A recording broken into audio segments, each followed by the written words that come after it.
Oh, I love that intro.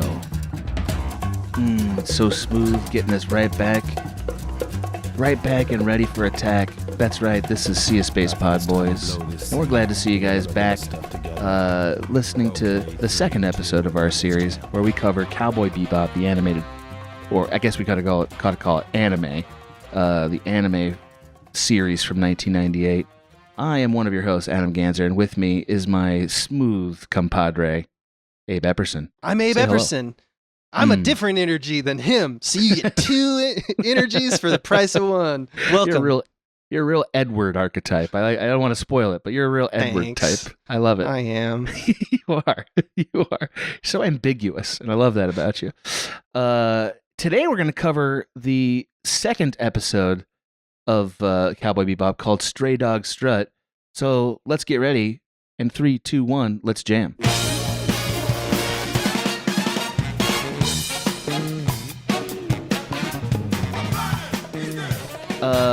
Stray Dog Strut continues the playful, capery energy that the franchise started off with in the first episode.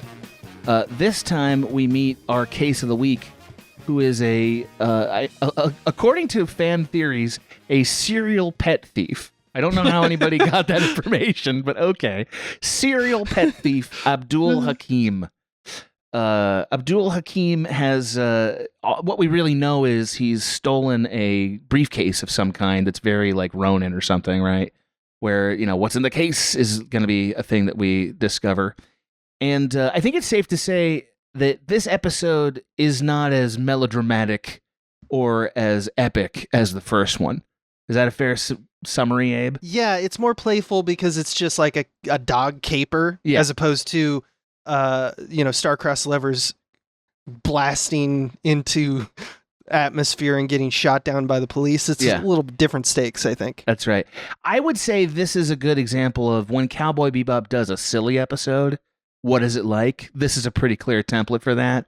Yeah, we're going to get another one pretty soon here with the terrorists. That's kind of like a mix of the two, but it's that playfulness that you're pointing out, yeah. They do 4 or 5 episodes a season, I would argue. Between 3 and 5, I would say, that are like just straight up silly. And I would call this one of those. And we'll highlight some of the weird comedy stuff they do throughout. But this episode does accomplish one important thing that moves the series forward. And that is, we're starting to expand the roster of residents on the Bebop, and that's where we're going to end this episode. Is we've added a new member to the Bebop. Okay, so Abdul Hakim, a key plot point actually. We start with him unwrapping bandages on his face because he's had reconstructive surgery, and this is when we realize in the backdrop of Cowboy Bebop is basically a cyberpunk universe where people can change their appearance and be enhanced in all kinds of ways. Which also, by the way, I just wanted to point out that they talk about the price of it, and it's 280 wulongs, which is the money. Yeah. Which they're turning in bounties for millions. Yeah. So this is supposed to be the worst plastic surgery ever. Yeah. I think he looks good. I think he looks great. I thought he was a pretty striking figure. I mean, I would argue if you're going to do plastic surgery, maybe don't make the guy 10 feet tall. Yeah, did they Gattaca him? Did they Gattaca him as well? I don't know. I'm like, is he actually 10 feet tall and they just can't change it? Or did they make him this way? Because, boy, they didn't make him blend in at all. At all. He's huge. He's a monster in terms of size. He's definitely based on Kareem Abdul-Jabbar, who's a little-known player on a very lesser-known team. Get out of here. Championship pedigree. I think they did, not because of his basketball prowess, but probably because he was famously the villain in Bruce Lee's Game of Death, right? Spike even uses nunchucks in this episode. Yeah, he felt like a throwback to a specific Kung Fu movie. I'm glad you had the name of it. Okay, so Abdul Hakim has stolen a briefcase. He knocks out 3 scientists in a public restroom in a very picturesque way. We're like, oh boy, we got ourselves a villain. And meanwhile, Spike is watching a television show that ends up being sort of a consistent experience for us across multiple episodes, which is the Big Shot Bounty Hunter program. That's it's very like silly Western, like an old television show, like from the 30s or something. where this is where they announce who's up for bounty, but also it's got that weird banjo energy and everything, and it's like an fun. auction. Yeah. The speed is of an auction. Yeah. I also love that they have just like they're trying to. This is them doing America. Like this is an American thing. Like it's even in English. The all the text on screen. Yeah. Which is unique for Bebop, but yeah, they have weird things like they say "shucks howdy." Shucks what howdy. The fuck is I loved shucks it. howdy? I love it so much. I used to say it to my friend who introduced me to this series. Yeah, shucks howdy. Also, there's another line that I used to quote to him all the time, which is "seems that way," because they say seems that way. They say that line 50 times in this episode. Like he might be having a stroke. Yeah, that scientist. It's a funny joke though. Like it still lands for me. Yeah. Yeah. I mean, I love the simplicity of like a scene where it's just two dudes and one. It's like Abbott and Costello, right? One guy's high energy and a high octane, and the other guy's just like seems that way. Not Abbott and Costello. It's more The Odd Couple. Yeah. So we also kind of learn that Spike and Jet have various contacts around the universe, or the solar system, that they'll use to bribe to get inside tracks on all these bounties. That is kind of their way of yada yada. They always have a way of getting to this guy first. This time it's a scientist. And in this case, they have Mega Man's Dr. Wily. Actually, that's a good point. There are more characters in this episode that look like they're from other cartoons. Right. That was not the case in the first episode. But yeah, he does look like Dr. Light. You're 100% correct. Is Dr. White? I don't know, Mega Man. I think you're right. Dr. Light, I believe, is the character's name. Cool. And it does look like him, and you were killing it. Thank you so much. Anyway, so they're like, all right, we're after this guy's up for 8 million Wulongs. Or I guess as math would have it, I don't know, 20,000 surgeries? So many surgeries. Millions of surgeries, actually. It's absurd. Okay, so I feel like we never really understand what money means in this universe. Which I think is probably intentional. It's a red herring always. Just got to do it. Just got to do the thing. The story. The dog, spoilers, is worth 2 Wulongs. So I thought this was an economy where it's like, oh, okay, so like 1,000 Wulongs is $1 or something. Yeah, no. Nope. It's not that at all. They also have different ideas of what value is. Yeah, it's bananas. Anyway, so the chase begins fairly outright with Hakeem, where he starts running into other people who also want this briefcase. Specifically, there's a young anime man whose name I don't know if we get, with weird glasses, who grabs Hakeem's suitcase while Hakeem's busy forcing an innocent bystander to drink a whiskey with a roach in it. Yeah. Just like, you looked at me wrong. Here, drink this. Because Hakeem is the worst criminal in history. Yeah. It would be amazing to be really, really big. I mean, if you're 10 feet just tall, do this. You could just eat that cockroach. Why? I'm big. Yeah, you're shoving bugs in everyone's food all the time when you're 10 feet tall. That's just what you do. It's, that's just standard procedure. So anyway, this guy who's like, just some no-name thief grabs the briefcase and gets away. And this is one of those episodes where it turns out there's 4 different pursuing parties. Everybody's in some way chasing everybody in this episode, which is kind of fun. And Spike catches up with this dude at a pet store after he discovers the contents of the briefcase is a dog. A Welsh Corgi, not even an interesting dog, a very standard dog. Yeah. And we're like, what's the deal? Why would anyone steal this dog? Spike runs into this guy at a pet store that's run by a woman who loves all animals and lets a turtle live on her head. Yeah. Just that turtle lives on her head. We agree on that. To marry her. Right? She has a very Abe energy, the chaos of her. She's another anime character in that she's voiced in this much less grounded way, my babies, that I think is very funny and is sort of a tone setter for what this episode's like. We can call it what it is, exhausting. I thought it was funny. Did you hate it? No, I mean, it's just I don't know, every time they do a really big character like that, it's not like Cowboy Bebop is that funny. It's not that funny. I agree. But it's so when they do that shit, and I'm shots fired at all anime. Like, Yeah, it's pretty I agree. womp womp, you know, but like, it's fine. It adds color to the world. I fucking love that part. Sign me up. I would be curious to hear somebody's recommendation for an anime franchise that they think is legitimately funny to most Western audiences. You know what I mean? Not to them, because I think that's usually not going to work for me. But if you're like, oh no, this is pretty even like generically One Punch accessible. Man isn't for everyone. Yeah. Even though it's very funny. But I wouldn't say it's tough. You have to be kind of into anime. That's the thing, right? Like, anime has its own kind of tone and jokes, and this is a pretty clear indicator of what those are. Right. And she's fine.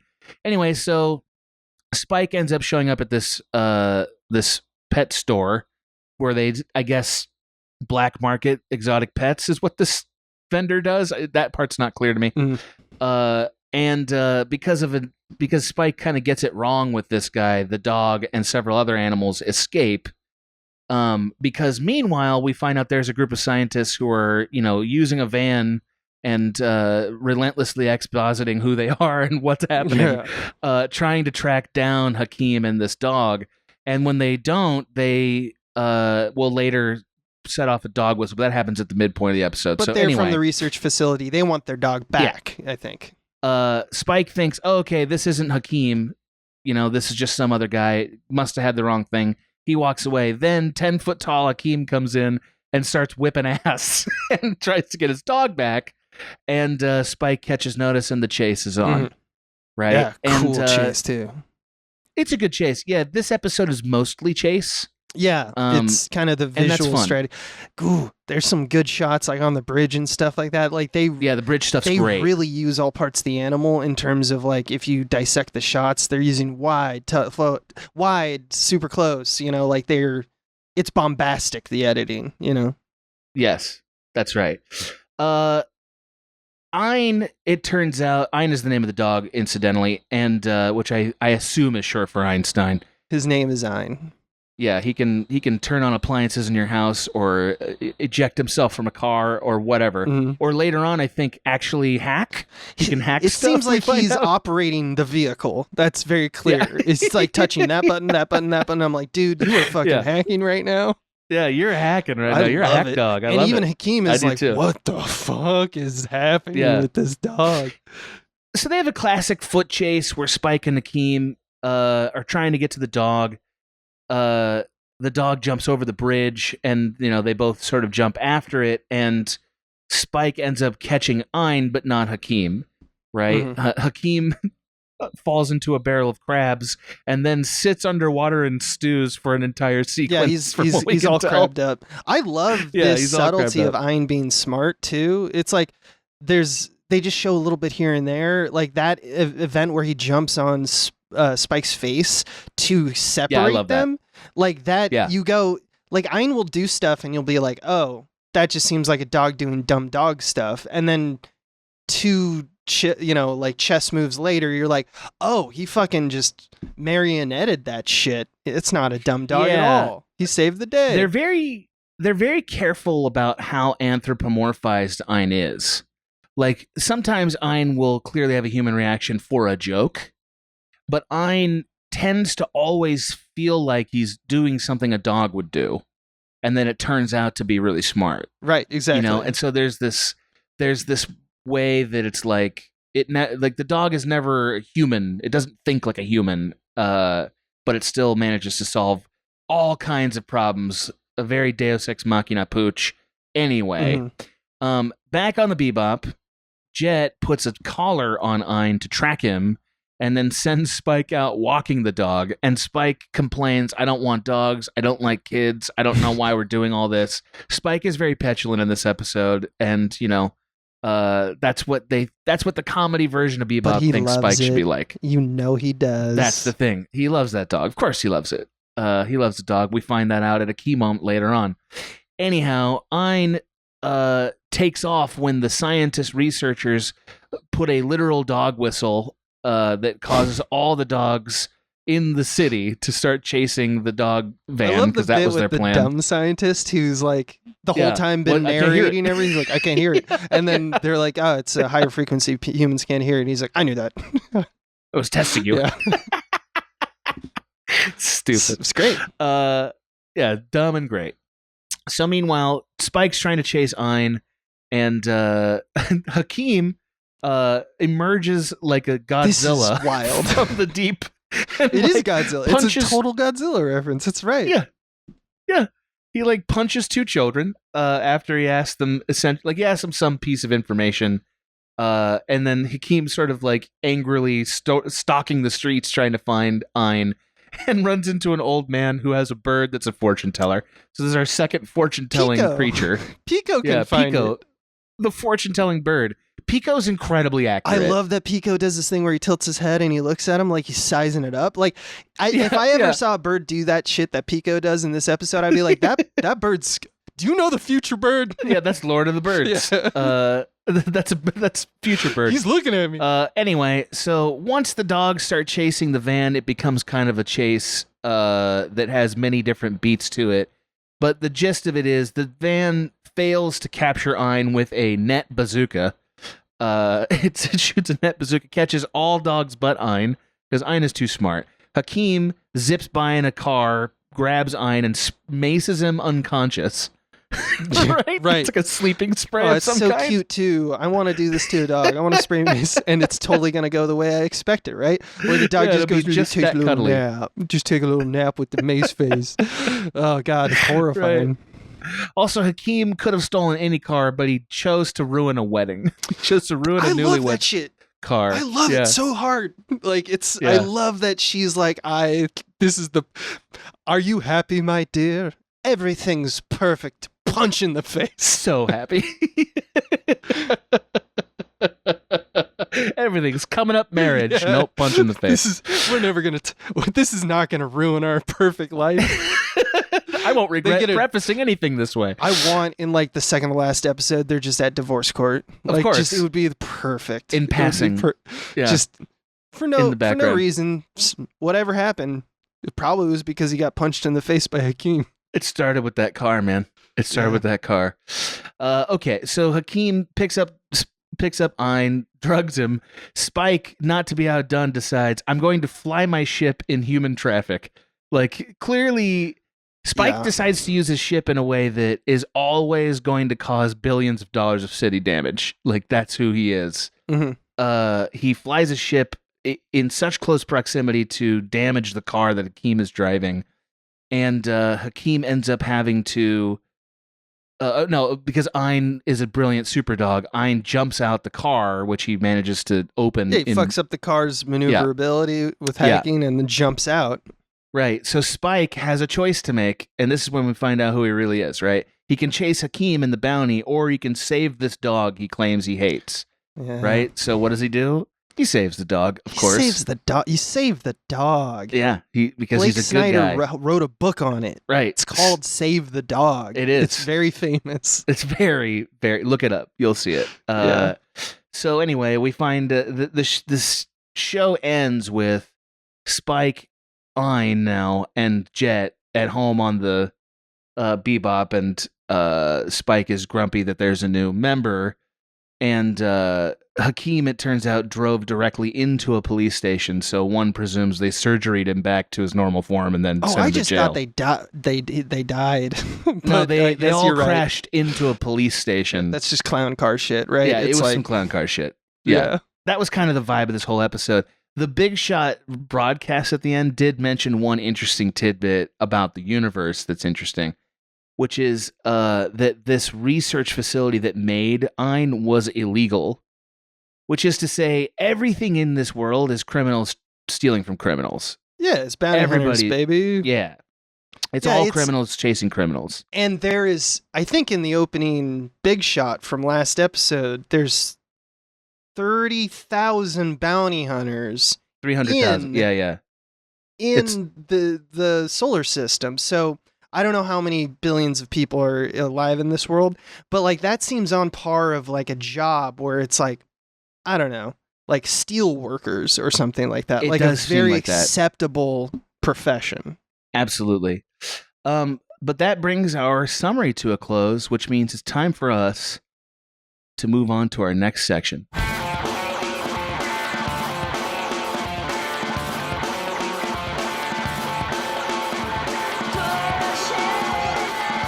And our next section is Push in the Sky, where we talk a little bit about craft. Abe, anything about this episode stand out to you from a filmmaking standpoint? Yeah, I mean, they were doing a lot of the stuff we talked about last episode. I'm just going to throw out pillow shots. There's a lot of establishing shots and stuff like that. And one of the ones, the observation that I have this time is kind of writing and story construction, but it kind of comes from that kind of, like, let's just show the slice of life of, like, the town. Because the Martian city is mainly Chinese. The asteroid colony in last episode is Tijuana or Baja. Yeah. And like, I love that the show does this multiculturalism, which is great to kind of embrace for an episode that is mainly about adopting a new member of your team, even begrudgingly.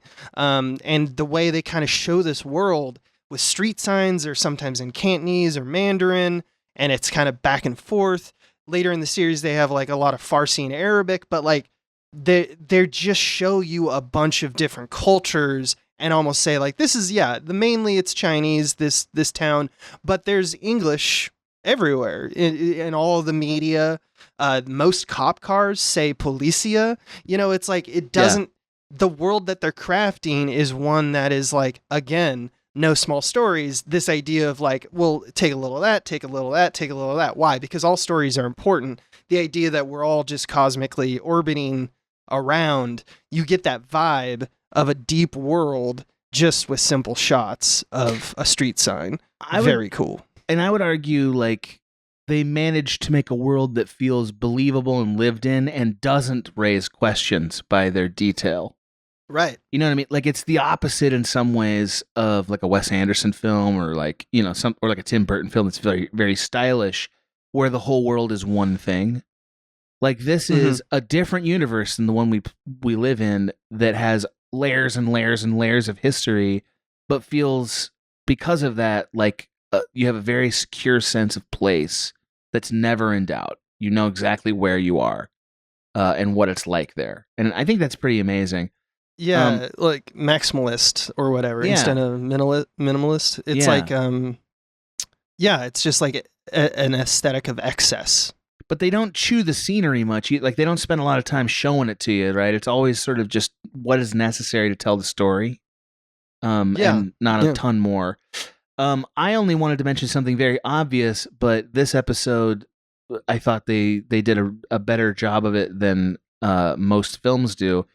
And that is, they get some wild angles in this show because they're drawing it, right? And one thing you'll notice that it happens a lot in film, but it's harder to do in film because you have to build for it. They get extreme low angles, extreme high angles, Dutch angles. The camera is in places that it's just very hard to stick a camera, and all of them feel very purposeful and emotional. So, like, it's what I'll call the anti-John Adams technique of Dutch filmmaking. And by that, I mean, every time they pick a Dutch angle or they pick a high angle or a low angle, the vibe of it clearly enhances the experience. And it isn't just weird for weird's sake. I don't think it's always for a thing you can trace out, like on a spreadsheet, like this is what it meant. But they're very adventurous. And I appreciate that because it enhances the feeling of what a fun show this is. Just totally a random aside. The you're referencing John Adams as, I think, the 2008 or like the 2000s the Max miniseries show on HBO. Yeah, Max now with Paul Giamatti as John Adams. That was filmed by Tak Fujimoto, who also did all the President's Men, and in both of those works, definitely more in the John Adams thing. Pillow shots are a big thing in his. That's fun in his book. So I think when you think about how do I show a place that there's no action occurring, how do I make it interesting? Well, I put the camera in a strange spot. Yeah, I mean, and it's just harder to do when you're really filming because you have to dress everything that's in front of camera. And like sometimes the ceiling and the sky are hard to dress, or sometimes the floor and like all the stuff between are hard to dress. And this show, because it's drawn, there's less problematic stuff there. And also they have really interesting things that are out of focus in the foreground when they get those complex shots like that kind of give you a sense of place and time. Just it's basic stuff from filmmaking, but it's just a little bit heightened in a way that makes it feel special, I would argue. Yeah. Right? So I think we've covered that, and that means we got plenty of time left to soar into our final segment. You're going to carry that weight.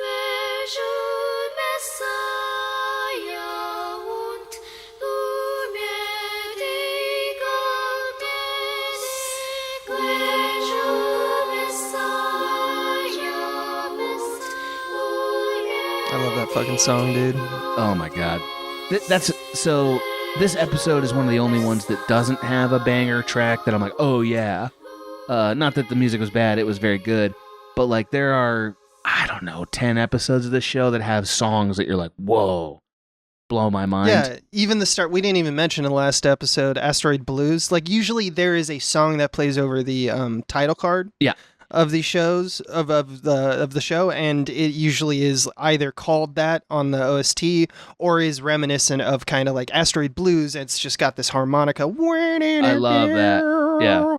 Yeah. And then Straight Out Strut is kind of like this drum line that kind of just has this bass that kicks in, and it's very minimal because it's tonally kind of supposed to be in the background to be very cool. That's right. So this episode is a little less consequential, I would argue, compared to the main story parts of the series. Like I would say there's between 4 and 8 episodes that are like the story of Cowboy Bebop, and then there's a bunch of Case of the Week playful ones, and this is one of those. Yeah. Do you like one difference between those episodes and this one is our antagonist is much more of just a type, and we don't get into his backstory at all. I think that's kind of a key ingredient. Like, you're in for something when you get like story to who our antagonist is. In this episode, we don't get that.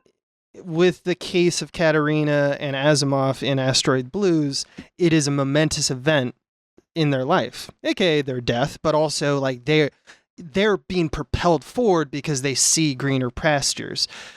Straight Out Strut and Hakeem, he's just doing his job. He kind of is workmanlike of steal a dog, get some money, and you have bounty hunters doing someone stole a dog, capture him, get it some money. So it's just got this feeling of this is business as usual. Ein is an interesting piece of this story puzzle because we don't get any more episodes that are directly attributed to his story. He kind of ends up fusing with Edward to some degree, I would say. So I think this is like the storyteller's way of dipping your toe into what it would mean for these guys to open up and become a family. You know what I mean? Yes. Like I think that these guys are such hard people that even though like they embrace this dog pretty quickly, that like they probably couldn't just take on some of the people that they end up housing on the Bebop. Like it has to be a kind of slow immersion. And Ein is, number one, useful. Number two, not really in the way, in the same way that Faye will be or Edward will be. So I think like this is the point of this episode is really to slowly raise the pressure on Jet and Spike to actually have to look at their problems by having people they're responsible for. I do think there was a missed opportunity to just play a Ein episode. They never did that. Interesting. They kind of did. There's moments like with the refrigerator episode. Yeah, the alien episode. They kind of follow his, because he kind of finds the creature.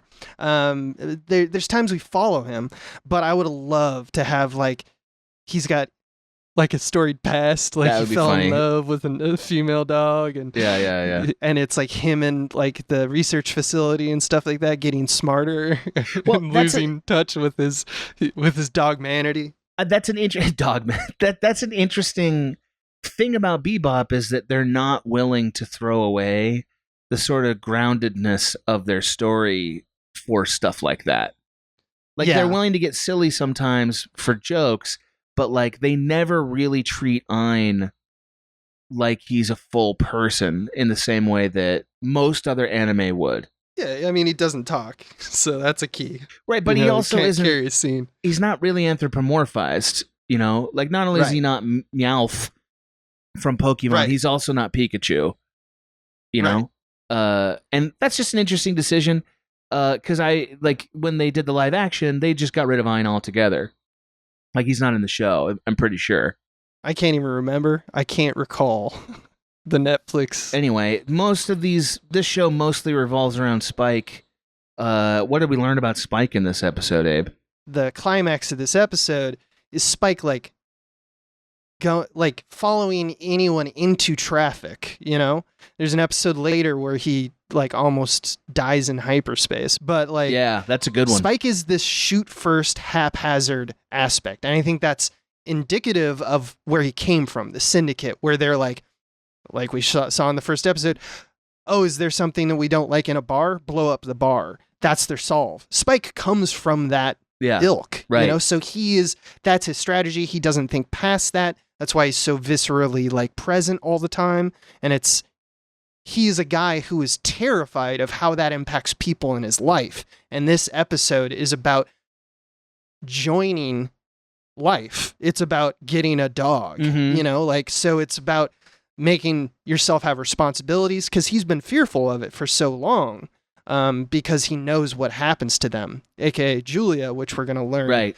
from we got a little bit in the first episode, but we don't know what we've seen yet. But ultimately, it's a tragedy, and Spike is reeling from that tragedy, and that's why he doesn't like kids and pets. But as we know, he says one thing, he does another thing, or he's begrudgingly accepts the fact that I have a dog now. Well, it's kind of funny that Spike and Abdul Hakim are, and this is true of a lot of these villains, basically the same person. Only we like Spike and we don't like Abdul Hakim. But honestly, Spike is also, I think there's a justice conversation with that, but yeah. Well, Spike destroys things, people's lives all the time to get to his bounties and stuff, and Spike is also a criminal, and also using crime to pay for his lifestyle and so on and so forth. I think literally the only difference between them, and it's the only thing that matters in the episode, is Spike won't turn Ein in for money. Yeah, it's They could have made their money on Ein, because the bounty was clearly more about Ein than it was about Abdul Hakim, right? Which it's such a past cute moment. Oh, I don't like kids and dogs. We might as well eat this dog. It's only 200 woolongs. All this shit that they're just flippantly about. When this is a huge event. This is a huge event for Spike, because it's showing him taking steps towards being reformed. I mean, we've seen that, you just mentioned, he's the type of guy who, do the right thing, so to speak. But that is him being reformed from his time in the syndicate. And I think that this is an even bigger step in that direction for Spike. Now, by contrast, I think Jet is always more at home when he has to take care of somebody. Oh, of course. I think his dad. Jet's kind of a den mom type figure. Dad is probably more accurately what the show is trying to say. But there's so many dilemmas in the show where Jet gets upset with Spike for not being willing to take care of people, and so that's kind of the fact that Jet has absolutely no hesitation to take the dog on, even though Jet is also the financially responsible one, right? Yeah, Jet's the one's we need the money, and you need to get it for us. Stop breaking everything. But we can still afford a dog. Why not? It's also an interesting dynamic that isn't talked about, which is that they have this marriage, this professional marriage, right? Right. Jet seems completely content to let Spike be Spike, which sounds like an obvious thing. That's fine, right? Yes. You let your friends live the life that they want to live their life. But this is not the case with Spike. He's not living a life. He's going to hell. Jet is allowing him to haphazardly just bust into situations because it actually kind of suits his purposes, right? Like, he does love Spike, I would say, I somewhat. think he does. He's friends. Yes. We kind of grow even more over the show about that. But like when we start, they're kind of just married by the fact that the job is happening, and Jet never puts himself in danger. Really, from what we've seen, it's all Spike doing that. Jet is a more recognizably human character than Spike is. Like, Spike is a fantasy of a person, you know. Like, not that he's not a human at all. He definitely is, and I think we all connect to the fantasy of him. But he's he's who I wanted to be on my live journal. He's who I wanted to be. 2000. That's right. Jet is more closely what a person's really like. In that Jet is very competent and capable. Like, I think he's just as capable as Spike, but he also expects that without asking, people are going to love him back. You know, that people are gonna want to repay him or feel loyal to him for what he's doing for them. And even though he expects that, and it becomes a thing that you know, harms the relationships. And Jet is giving more in this relationship than anybody else is. He buys into life, man. He wants to build something because he can't help but not. It's in him. Yeah, you know? Right. He's a more constructive person, and I think that's actually what makes him more human in some ways. And he's a great figure. He definitely gets overshadowed by Spike in a lot of ways because it's not his show; it's Spike's show. But he's such an interesting glue figure for this team, because without his sort of knuckleheaded dad's upset kind of vibe, this crew couldn't stay together. Yeah, because they would just be a bunch of clowns. Like, you need this guy who actually cares about everybody enough to let them be who they are and stay on the ship and never charge them rent, and just the way he is. We see this in anime sometimes too. Like the not reluctant, but the kind of laissez-faire sensei, you know, like the guy who's like, I'm gonna be pruning these, I'm gonna be pruning these bonsai trees. If you want to take wisdom from this, please do, but I'm not forcing you, brother. And it's like that kind of like, I'm gonna leave a door open for you always. Right. There's always kind a place of leadership. Here. Yeah. And I like your point a lot about how it kind of has this expectation, because it's like when you inherit or take on responsibility in real life, you have this expectation that other people treat you that like, hey man, I'm the kind of person who takes responsibility for this kind of thing. Right. So you treat me with respect in this fashion. That's an expectation we put on that we could talk at length about, you know, the philosophies of life, but like it is very different and almost like oil to the water of Spike, you know? Yeah. Well, but I think without these other people they're both responsible for, they can coexist in a way that's pretty peaceful. Mm-hmm. You know, but the family expanding is what makes it impossible for them to stay together forever. You know, like I think that these two adult men could have found a way to never look at each other's dark sides or ask each other to be accountable for that. Dude, you know, I play Rocket League like every other night with some friends. You love it. I don't really know what's going on in their lives, man. Well, that's the thing. Right. I think Jet and Spike are a very believable male friendship in that, like, until somebody forces this stuff out, they're never going to ask, you know? And like, that's one of the great things about Faye, is that Faye is enough of a problem child that stuff comes out. You know, she's a catalyst in that way. We haven't met her yet. We're going to meet her next episode, but she is the thing that, like, the straw that stirs the drink of this relationship, so that the truth comes out. You know, and we all love it, right? As story watchers, we all love it. But I gotta say, as a human being, I relate to Jet, and I wish I didn't. Like, I wish I was a little bit more like Spike and could sort of like easy come, easy go. That's how he is. But I'm so much more of a Jet type person. That's you like, are a Jet I type. know, I know, I'm such a You're Jet. like the most Jet ever. I know. I can't believe I haven't seen it. I know. I would slightly adjust my thinking is similar in terms of Faye, and I know we're gonna deep dive into Faye episodes later, but like just as a like what she does to the dynamic conversation. Okay. It's not like stirring the pot. I think she uses her own energy, but it's specific to the fact that energy is her arc is finding who she is. It's an identity struggle.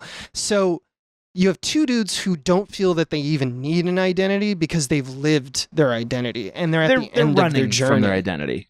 Yeah. And they don't want to pick it up and they don't want to pick up responsibility. They don't want to start life up again. She is constantly in pursuit of who am I, what I am. I'm trying to find it and I'm expressing it constantly with my hijinks. And I'm questioning you about what you're doing. So it's the fact that she is the one who takes, because she's searching, she's already got the kind of microscope going that the second she puts these two men under it, things get stirred. So I think it's more of her ambition. That's interesting. I think I agree with you that she's not intending for that. Like, she doesn't care about it enough to do something for that purpose until the very end of the show. Kind of broken too. Yeah, she's very broken. But I think the effect of her behavior is such that things come out. And particularly because the way she interacts with Jet. Like, Jet and her don't get each other because there's a very father-daughter dynamic there, and she that doesn't work. Yeah. She, in fact, is. She's resistant against that. Of course, any authority figure, Which, that's like, if we're talking about slice of life stories where you get this deep world, and what we're doing is we're creating these archetypal characters. Like, yeah, you can describe them as moving chess pieces on a board, but I just love the imagery of just these things orbiting each other and sometimes making contact. Like this kind of agnostic version of the universe, really.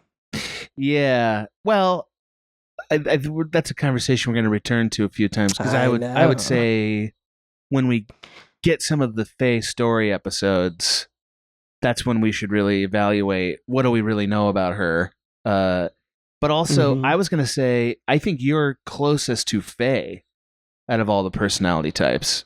Ooh. And we'll come back to that. But like, I'm closest to Faye? I think so. Ooh, yeah. I think so. No, I love Faye. I think Faye's a great character. I am and a fun person. Extremely hot. You're very attractive. You are hot. Yeah, yes. You are right about that. Yes, and I do have a metal eyebrow, so you have an eyebrow. That seems like he's got a fucking arm, man. That thing, he's RoboCop. Well, What, you're just gonna use your eyebrow very effectively? That's the thing that I feel like stands out the most. Like, metal arms, like, sure, it's cyber future, but metal eyebrows, like, what was that choice about? Yeah, well, it was the same accident. It took his arm and it took his left eyebrow. It's actually his eye socket. It's like beneath his eyebrows, but like they didn't give him the blend. Like, whatever they gave Abdul Hakim, right? Jet got the cheaper surgery than the $280 which apparently, one. Yes, instead of $280 is apparently like $18, 18 woolongs, and Jet's like, that's all I can afford. Yeah, you used to be a cop. Did you not have a salary? Just give me the raw metal one. Nah. I got to imagine cops make almost nothing in this universe because they don't have any power at all. There's literally another form of justice, vigilante justice, that is like a part of the market price. Like, they can get undercut all the time by these bounty hunters, because most people don't actually want justice. They want revenge. One thing I really enjoy about pretty much all anime, and I'm sure it's true of a lot of animation in the West too, but I feel like it stands out more in anime, is how they're basically going to have 4 or 5 voice actors play everybody that aren't the main characters, Yeah, it saves money. Yeah, so like, I'm intrigued to hear this woman who's doing My Baby, her voice get repurposed into some of these other characters. My baby. Because I enjoy how, like, to be an anime voice actor, you got to have a goofball voice, and then you got to be able to like ground it into something very different, sometimes in the same episode. You know what I mean? Yeah, she actually also did Asimov. Keep your eyes open. Adios, cowboy. Well, no. This sometimes they do that. I don't know how often it happened in this particular show, but yeah, I think we'll find that out together. What do you think? Oh, I know we will. But it sounds like I guess we're about at that time where it's time to boost those engines, and soar off into the sunset for our next adventure. See you, space listeners.